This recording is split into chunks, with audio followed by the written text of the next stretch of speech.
नमस्कार दर्शकों, आप देख रहे हैं दूरदर्शन हिमाचल और मैं दामिनी भारद्वाज आपका बहुत बहुत स्वागत करती हूं हमारे आज के खास कार्यक्रम में। दर्शकों, अपने इस आज के खास कार्यक्रम में हम एक विषय के साथ उपस्थित हुए हैं जिस विषय का नाम है मत और मताधिकार। दर्शकों, जब हम बड़े होते हैं, बचपन से स्कूल से कॉलेज जाते हैं, उसके बाद हम अपनी जॉब्स करते हैं और इसी के साथ हमारे जीवन के साथ कई सारी रिस्पॉन्सिबिलिटीज़ हमारे साथ आती हैं, चाहे वो परिवार की हो, चाहे वो फ्रेंड्स की हो, चाहे वो अपनी फैमिली की हो।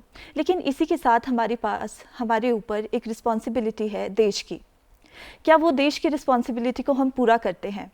दर्शकों, आज हम उसी के बारे में बात करेंगे, अपनी सबसे बड़ी रिस्पॉन्सिबिलिटी के बारे में, वोटिंग की। तो दर्शकों, आइए अपने कार्यक्रम को शुरू करते हैं और आज इसके बारे में हमें जानकारी प्रदान होगी HAS ज्योति राणा जी से, जो कि अभी पोस्टेड है एडिशनल डिस्ट्रिक्ट मजिस्ट्रेट शिमला में। तो आइए अपने कार्यक्रम को शुरू करते हैं और सबसे पहले मैम, हम आपका बहुत बहुत स्वागत करते हैं हमारे आज के कार्यक्रम में। Thank you Damini.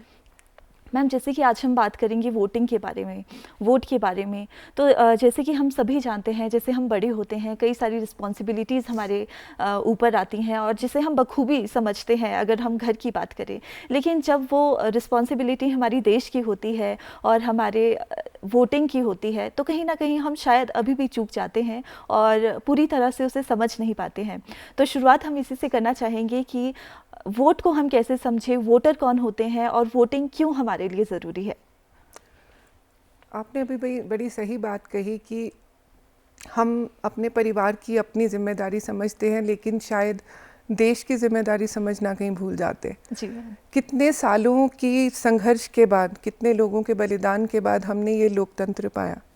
और लोकतंत्र की नींव कैसे पड़ती है? जब चुनाव होंगे, लोग अपनी पसंद से अपनी सरकार चुनेंगे, अपनी पसंद के उम्मीदवार को वोट देंगे, तो तभी ये प्रक्रिया पूरी होगी। अब मत आप देखिए, किसे कहते हैं मत? जैसे कहते हैं कि आपका इस बारे में क्या मत है, मतलब आपका क्या ओपिनियन है इस बारे में। तो उस ओपिनियन को एक्सप्रेस करना किसी फॉर्म में, चाहे वो बैलेट पेपर के ऊपर हो या EVM के द्वारा, उसे कहा जाता है। और उसके बाद फिर जो सबसे ज़्यादा वोट जिसे मिलते हैं उसे चुनकर लाया जाता है। तो इसलिए वोटिंग करना क्यों ज़रूरी है? क्योंकि जब तक आप वोट अपना डालोगे नहीं, तो फिर जब सब लोग वोट नहीं डालेंगे तो ऐसा होगा कि कुछ लोगों ने, जिन्होंने वोट डाला, फिर उसी के बेस पे जो मेजॉरिटी में जीत गया, तो इसका मतलब वो सबको रिप्रेजेंट नहीं कर रहा, वो एक बड़ी संख्या को रिप्रेजेंट नहीं कर रहा।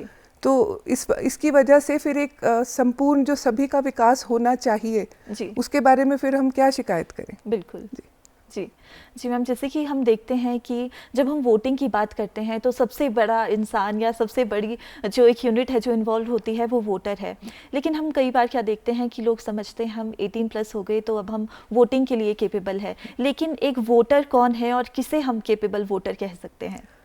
वोटिंग आप देखिए, क्योंकि हमारे यहाँ यूनिवर्सल एडल्ट फ्रेंचाइज है, दैट मीन्स कि respective of religion, gender, caste, creed, economic status, आप सभी जो 18 से ऊपर है वो वोट करने के लिए क्वालिफाइड हैं। लेकिन क्वालिफाइड होने के साथ साथ यदि आप रजिस्टर्ड नहीं होते एज वोटर, जब तक आपका इलेक्टोरल रोल में नाम नहीं आता आपकी डिटेल्स के साथ, तब तक आप एक वोटर नहीं माने जाएंगे। सिर्फ 18 साल पूरे करने के बाद हम क्वालिफाइड हैं, लेकिन अपने आप को रजिस्टर ज़रूर कराएं। जी बिल्कुल। जैसे कि मैम अभी आपने बताया कि जब हम वोट करना चाहते हैं तो 18+ तो अगर आप हैं, लेकिन साथ ही आपको रजिस्टर्ड होना भी ज़रूरी है। और अगर मैम हम देखते हैं कई बार कि 18+ है, वोटिंग पास आने वाली है, लेकिन जो कुछ वोटर्स है 18+ हो चुके हैं वो रजिस्टर्ड नहीं होते हैं और लेकिन वोट तो करना चाहते हैं, इलेक्शंस भी पास में है, तो क्या प्रक्रिया है उस वक्त की, वो किस तरह से उस समय अपने आप को रजिस्टर कर सकते हैं? इसके लिए वो वोटर ऐप के थ्रू या फिर अपने बूथ लेवल ऑफिसर को कांटेक्ट करके वो अपने डिटेल्स देकर अपने आप को रजिस्टर करा सकते हैं। और अभी भी 4 मई तक, 4 मई 2024 तक यदि आप अपने आप को रजिस्टर कराना चाहते हैं तो आप ज़रूर करवाएं। जी बिल्कुल। जैसे कि मैम ने अभी बताया कि किस तरह से 4 मई तक आप अपने आप को रजिस्टर कर सकते हैं और अगर आप चाहते हैं बदलाव लाना देश में तो अपने आप को रजिस्टर ज़रूर करवाएं, लेकिन क्योंकि उसी के बाद आप वोट दे पाएंगे और वो चेंज ला पाएंगे। तो मैम अगर हम बात करें कि जैसे हम वोटिंग की बात कर रहे हैं, तो जब भी हम वोट करते हैं तो एक सबसे बड़ा डिसीजन जो हम ले रहे हैं वो चेंज का है। तो अगर हम डिसीजन मेकिंग की बात करें तो कहाँ से हमें सही इन्फॉर्मेशन लेनी चाहिए जब हम इन्फॉर्मेशन गैदर करना चाहते हैं, कोई पहली बार वोट करने जा रहे हैं, तो कहाँ से सही जगह है, ऐसी क्या जगह है जहाँ से वो इन्फॉर्मेशन गैदर कर सकते हैं और अपने वोट का वो जो मायना है उसे बना सकते हैं कि उन्हें किसे वोट करना है और क्यों वोट करना चाहिए? जिस कॉन्स्टिट्यूंसी के आप वोटर हैं, यदि लोकसभा का इलेक्शन है तो पार्लियामेंट्री कॉन्स्टिट्यूंसी, और अगर स्टेट का इलेक्शन है तो विधानसभा की जो कॉन्स्टिट्यूंसी होती है, असेंबली कॉन्स्टिट्यूंसी, उसके कैंडिडेट्स आपके एरिया के कौन हैं, आपकी कॉन्स्टिट्यूंसी के, उसके बारे में सबसे सही जानकारी आपको मिलेगी ईसीआई की वेबसाइट पे। क्योंकि जब नॉमिनेशन फाइल होती है तो जितनी इन्फॉर्मेशन उस कैंडिडेट की है, वो अपनी सारी क्वालिफिकेशन, अपनी प्रॉपर्टी की डिटेल्स, अपने क्रिमिनल एंटीसीडेंट्स, वो सभी उसके ऊपर अवेलेबल रहेंगे। जो उसने अपने फॉर्म में चीज़ें भरी हैं वो आप उसे वहाँ पर देख सकते हैं। और आजकल तो आप देखिए कि कितना ज़्यादा हमारा कम्युनिकेशन रेवोल्यूशन हो रखा है, तो हर तरह की जानकारी अवेलेबल है, लेकिन अपने विवेक का इस्तेमाल करें और झूठी अफवाहों में ना पड़ के सही जानकारी जुटाएं। जी बिल्कुल मैम, जैसे कि अभी हम जानकारी की बात कर रहे हैं, तो कई बार हम क्या देखते हैं कि जो लोग हैं वो इन्फ्लुएंस हो सकते हैं अपने पीयर ग्रुप से। जैसे अभी हम 18+ की खासकर बात करें, जो पहली बार वोट करने जा रहे हैं, तो उन्हें कभी कभी एक जो डायरेक्शन है, गाइडेंस है, वो प्रॉपर सही मिलती नहीं है और हम देखते हैं कि पीयर्स की बातों में आ रहे हैं, इधर उधर से सुन के वो इन्फॉर्मेशन लेते हैं। तो एक वो जो डिसीजन मेकिंग प्रोसेस है, वो जो चेंज लाना चाहते हैं, वो किस तरह से ला सकते हैं और कहाँ उन्हें सही ढंग से विश्वास करना चाहिए और सही जगह से इंफॉर्मेशन लेनी चाहिए? आपने अभी बात की कि कोई इन्फ्लुएंस हो सकता है। मैं कहूँगी कि हमारी जो यंग जनरेशन तो स्पेशली इतनी अवेयर है जी, और उनकी अपनी एक सोच है, तो इसलिए इन्फ्लुएंस ना होना चाहिए और ना कभी किसी को करने की कोशिश करनी चाहिए। क्योंकि वोटिंग एक ऐसा आपका ना केवल अधिकार है बल्कि कर्तव्य है, जिसे आप अपने सोच से, अपने विवेक से, अपने वैल्यू सिस्टम के हिसाब से उसका इस्तेमाल करें। जी बिल्कुल मैम, जैसे कि हम देखते हैं कि इलेक्शंस के बारे में लोग जानते हैं कि वोट करना है और जाकर हम वोट कर भी आते हैं, लेकिन लोगों को जानकारी नहीं है कि कितने लेवल्स पे वोटिंग होती है और कब कब वो वोटिंग कर सकते हैं। जैसे अलग अलग इलेक्शंस होते हैं, तो कब उन्हें वोटिंग करनी चाहिए? अगर आप हमारे दर्शकों को थोड़ी सी उसके बारे में जानकारी दे दें। जब भी चुनाव की घोषणा होती है तो उसके साथ शेड्यूल आता है उसका, और जिसमें बताया जाता है कि किस प्रदेश में किस दिन कहाँ पे किस दिन वोटिंग होगी। जी। जैसे अभी हमारी जिस दिन चुनाव की घोषणा हुई तो एक वो फेजेस बताए गए कि किस स्टेट में किस दिन पोलिंग होगी। अब जैसे हमारे हिमाचल प्रदेश में 1 जून 2024 को पोलिंग होगी, तो सभी इस बारे में प्लीज़, मुझे मालूम है आप सबको पता है, लेकिन फिर भी आपको फिर से बता दूं कि 1 जून को आप अपना वोट डालने ज़रूर जाएं। जी बिल्कुल मैम, जैसे हम वोटिंग की बात कर रहे हैं और लोग वोट देने भी काफ़ी जाते हैं, तो अगर हम रेशो की बात करें कि क्या रेशो रहती है हिमाचल की, अगर हम बात करें हिमाचल में वोटिंग की, और अगर हम बात करें परसेंटेज या रेशो, तो अगर लास्ट टाइम हम बात करें वोटिंग की तो क्या रेशो रहा था वोटिंग का, और अगर हम आने वाले टाइम की बात करें जो अभी नए वोटर्स है 18+ है, तो क्या रेशो उनका रहेगा?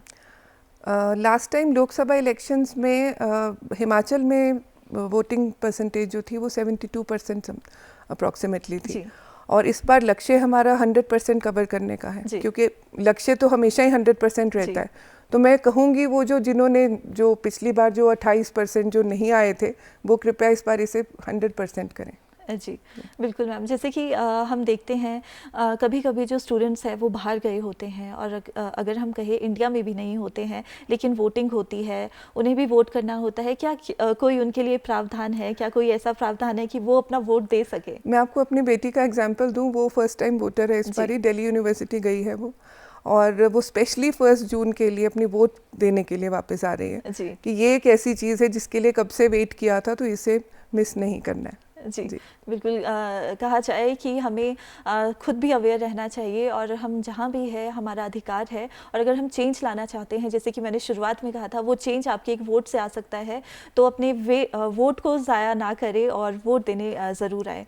तो मैं देखिए, इसमें एक चीज़ बताना चाहूँगी, अगर आपका एड्रेस चेंज हुआ है तो भी फॉर्म 8 भर के आप अपना वोट वहाँ पे रजिस्टर करा सकते हैं। उसके लिए आपको वहाँ अपना नया एड्रेस प्रूफ देना पड़ेगा। तो और अभी जैसे मैंने बताया कि 4 मई तक यदि आप अपना वोट रजिस्टर कराना चाहते हैं तो फॉर्म नंबर 6 भरेंगे आप, और अपने ERO जो STMs होते हैं, जो इलेक्टोरल रजिस्ट्रेशन ऑफिसर्स होते हैं उनके पास जमा करना होता है। ऑनलाइन भी आप इसे अप्लाई कर सकते हैं। और साथ ही साथ जो जिनका एड्रेस चेंज हुआ है या कुछ तरह की चेंजेस वो चाह रहे हैं तो वो फॉर्म नंबर 8 भरेंगे। 4 मई को इलेक्टोरल रोल्स का काम फ्रीज हो जाएगा। जी बिल्कुल मैम, आपने बहुत अच्छी इन्फॉर्मेशन दी है कि जाकर अभी रजिस्टर करवा सकते हैं। अगर कोई एड्रेस में चेंज है या किसी भी तरह का चेंज है वो भी करवा सकते हैं, अभी टाइम है। तो इसी के साथ मैम, जैसे कि हम देखते हैं कि जो फिजिकली केपेबल नहीं है वोटिंग देने के लिए और वो जा नहीं सकते हैं वोटिंग बूथ पे, पोलिंग वाले डे पर नहीं जा सकते हैं, तो क्या प्रावधान उनके लिए किए गए हैं वोटिंग के लिए कि वो भी अपना जो वोट है वो दे सके? जी बिल्कुल, चुनाव आयोग की यही कोशिश है और यही हम सबके लिए दिशा निर्देश हैं कि एक भी वोटर छूटना नहीं चाहिए, जिसकी वजह से होम वोटिंग का प्रावधान किया गया है। जो भी हमारे बुजुर्ग 85 वर्ष से ऊपर हैं, 85 ईयर्स एंड अबव, और जो पीपल विद डिसेबिलिटीज़ हैं, स्पेशली एबल्ड लोग हैं, उनके लिए होम वोटिंग कराई जाएगी। उसके लिए स्पेशल पोलिंग पार्टी को बनाकर उनके घर पे जाकर उनकी वोट ली जाएगी। जी बिल्कुल मैम, जैसे कि हम देखते हैं ऐसे कई सारे क्षेत्र है जहाँ पर लोग अवेयर नहीं है वोटिंग से रिलेटेड, और कई ऐसी जगह है जहाँ पर बहुत पहुँचना भी मुश्किल हो जाता है। तो उन लोगों को कैसे हम अवेयर कर सकते हैं वोटिंग के लिए? और जैसे हम जानते हैं कि जब हम वोट देते हैं तो अपने आसपास पोलिंग डे वाले दिन हम वोट देते हैं, तो क्या प्रावधान है उनके लिए? उन तक किस तरह से हम जो इन्फॉर्मेशन है वो पहुँचा सकते हैं और वो कहाँ जाकर अपना मतदान दे सकते हैं? आजकल एक जो systematic voter education for electoral participation, SVEEP जिसे कहते हैं, स्वीप के तहत यही प्रयास है कि हर एक वोटर को जानकारी हो कि किस दिन उसे अपना वोट क्यों करना चाहिए, किस दिन करना है, कहाँ जाकर करना है। जो आपके एरिया के बूथ लेवल ऑफिसर हैं, आपको उसके बारे में आपके एसडीएम कार्यालय, तहसील कार्यालय से पता लग सकता है। और वो बूथ लेवल ऑफिसर आपको बताएंगे कि आपका पोलिंग बूथ कौन सा है और वहाँ पर क्या फैसिलिटीज़ हैं, आपको किस तरह से वोटिंग करनी है, क्योंकि कई बार किसी को कन्फ्यूजन रहती है कि मुझे वहाँ जाके करना क्या है। तो पूरी जानकारी दी जाती है और इसके बारे में कई अभियान चलाए गए हैं। मैं आपको अगर लेटेस्ट बताऊँ तो हमारे डीसी शिमला हैं जो सर ने he is returning officer for the Shimla parliamentary constituency. उन्होंने बहुत से प्रयास नए इस बार शुरू किए हैं, जैसे कि अभी पिछले हफ्ते जितने यहाँ के सोशल मीडिया इन्फ्लुएंसर्स और जो यूट्यूबर्स, वो सारे जितने प्रसिद्ध कलाकार, सबको एक प्लेटफॉर्म पे इकट्ठा किया और मतदान करने के ऊपर ही एक गीत बनवाया स्पेशली। उस गाने के बोल भी हैं कि अच्छे बुरे की करो खुद पहचान, वोट करो करो मतदान। सो उसके ऊपर सबने मिलकर नाटी भी की और जिसमें पुलिस बैंड भी साथ में था। और अब वो जो वीडियो बना और जो अभी रिलीज भी होगा, वो सभी अपने अपने प्लेटफॉर्म्स पे उसको अपलोड करेंगे। तो जो उनके फॉलोअर्स हैं उन सब तक रीच आउट करेंगे।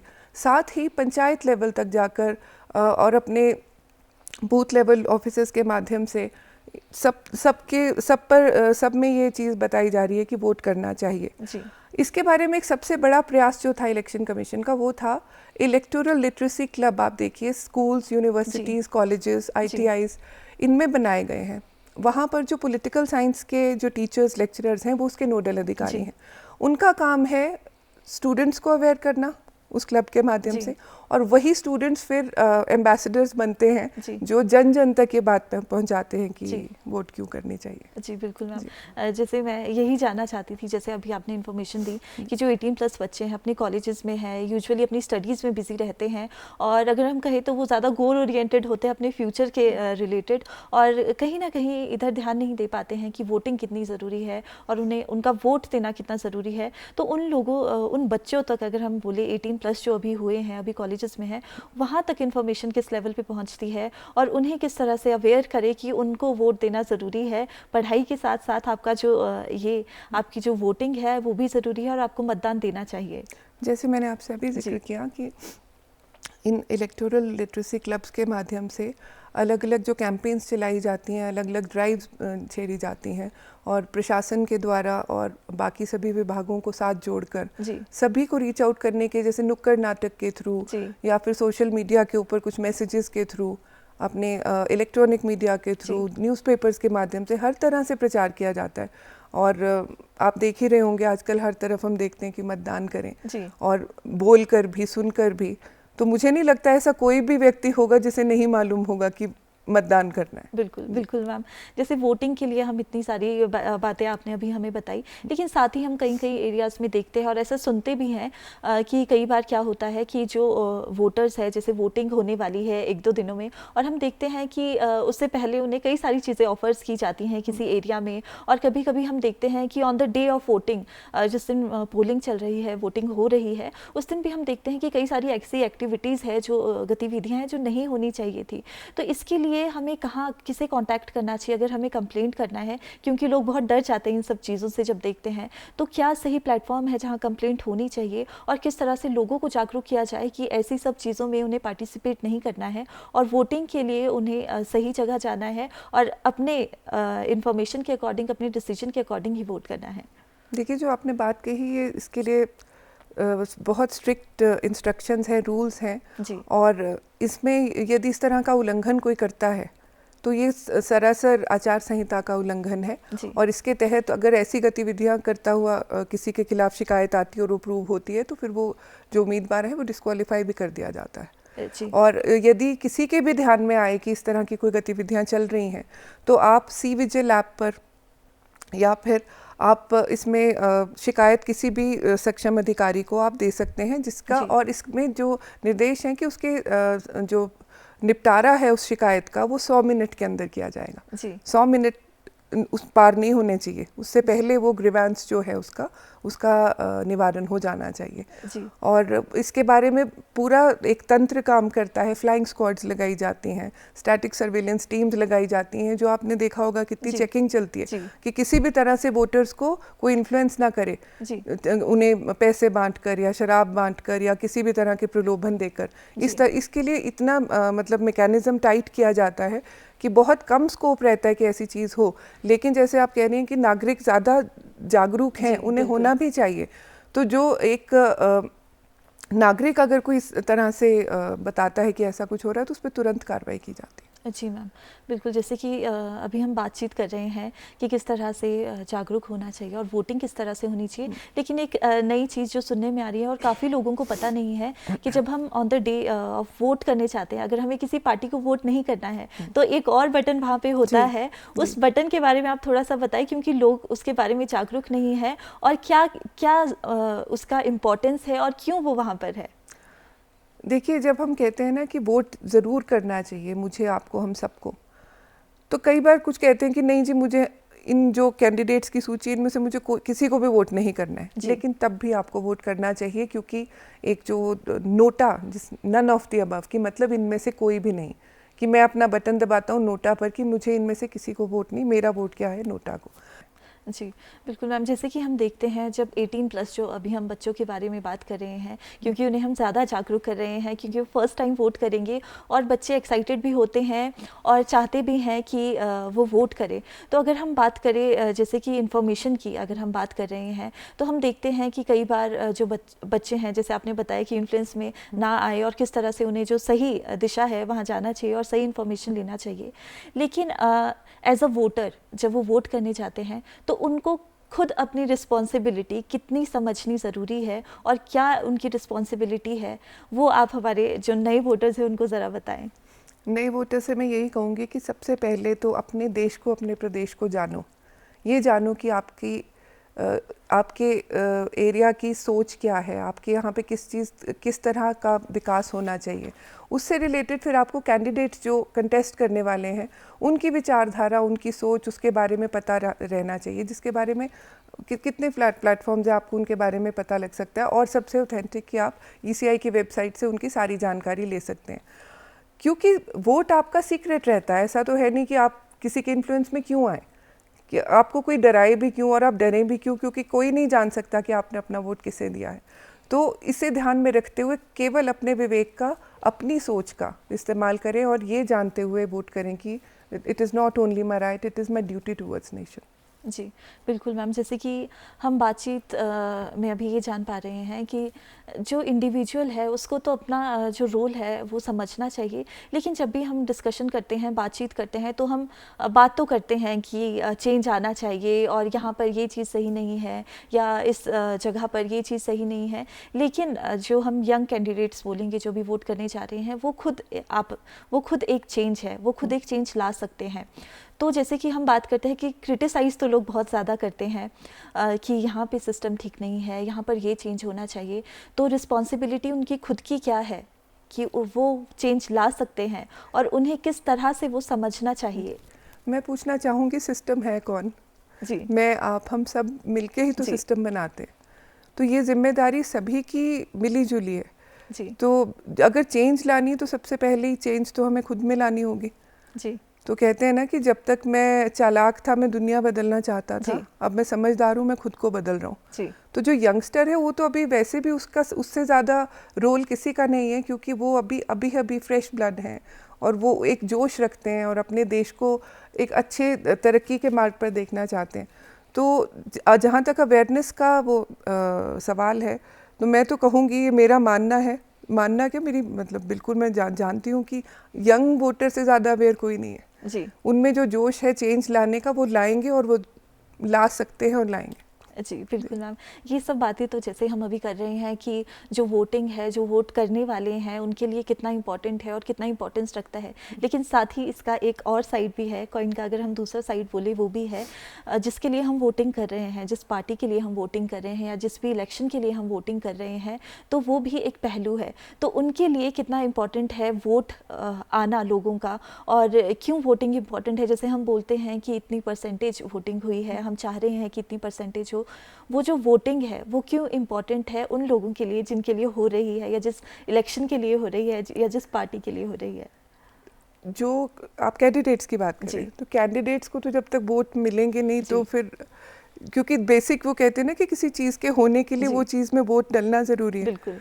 तो इसमें उनके लिए किस तरह से इम्पोर्टेंट है कि सभी वोट करें, और इसलिए कि कई बार कुछ वोट्स की वजह से एक काबिल व्यक्ति नहीं जीत पाता, बिल्कुल, क्योंकि शायद जो उसके समर्थक तो नहीं कहूँगी, जो उनकी विचारधारा से जुड़े लोग हों, जो उनके तरह सोचते हो, जो उन्हें चाहते हो, वो वोट ही ना करने आए। इसका सबसे बड़ा रीज़न है, हर आदमी ना ये सोचता है कि मेरे एक वोट से क्या फ़र्क पड़ता है, अनगिनत लोग हैं, लोग करते रहे, है ना, कि मैं आज आराम कर लूँ, बिकॉज हम इलेक्शन डे को समहाउ छुट्टी का दिन मान लेते हैं कि आज छुट्टी है।